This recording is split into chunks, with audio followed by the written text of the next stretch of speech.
The shame. The shame of my vision. The shame of my vision being scorned by my love interests. Love interest. The shame of my vision being overlooked by the world, by the people I love. The shame of me questioning and doubting it, tossing it aside. The utter shame of the whole thing. Such shame to write such incredible poetry, to record it for posterity, only to it's the shame of having no access to no skill set, no access to get it before people. The shame of the limitations, the shame of watching my videos not getting any views, the shame of my poetry wasting away for posterity. Just the shame of it. Just the shame of it. But Jesus died naked, crucified to a cross, his hands pinned, his feet pinned, his genitals exposed for the world to see, for the world to mock. That's shame. That's shame. And so I share his shame. I'm sharing his shame. My inability to inspire my sweet beloved of the potential of what this vision is. The shame of that.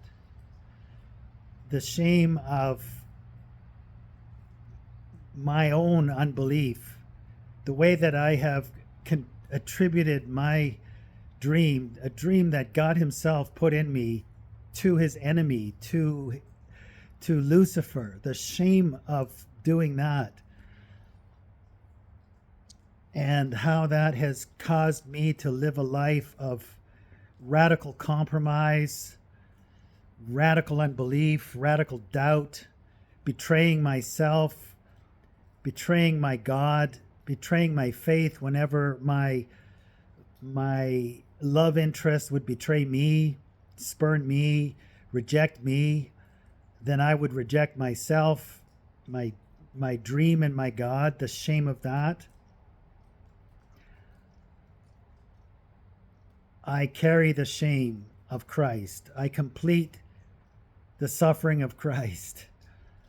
I participate in the suffering of Christ now because now I understand that it all came from him. I understand the dream came from him.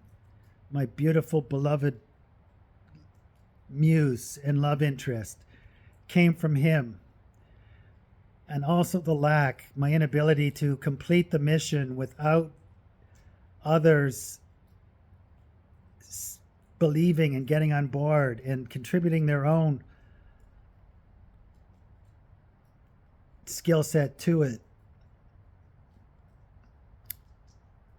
That is the shame that I can carry. My shame over surviving sexual abuse, my shame over my sexuality being damaged, fundamentally damaged because of the abuse, my shame over losing so many women to the world, to all this is nothing more than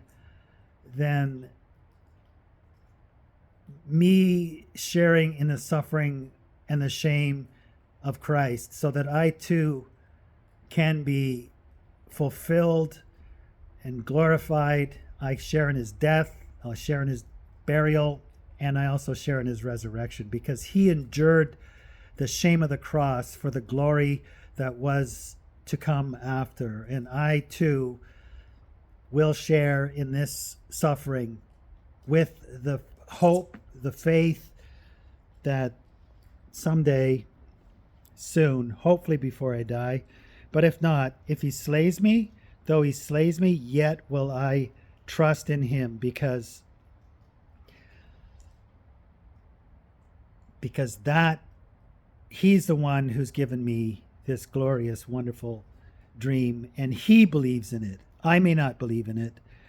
My sweet, sweet beloved may not believe in it, may not see the value in it, may not wish to participate in it,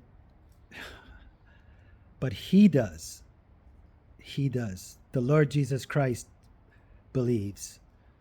And if I endure this shame as I have for most of my life, then the Lord, it is the Lord's gift he gave. He can take away.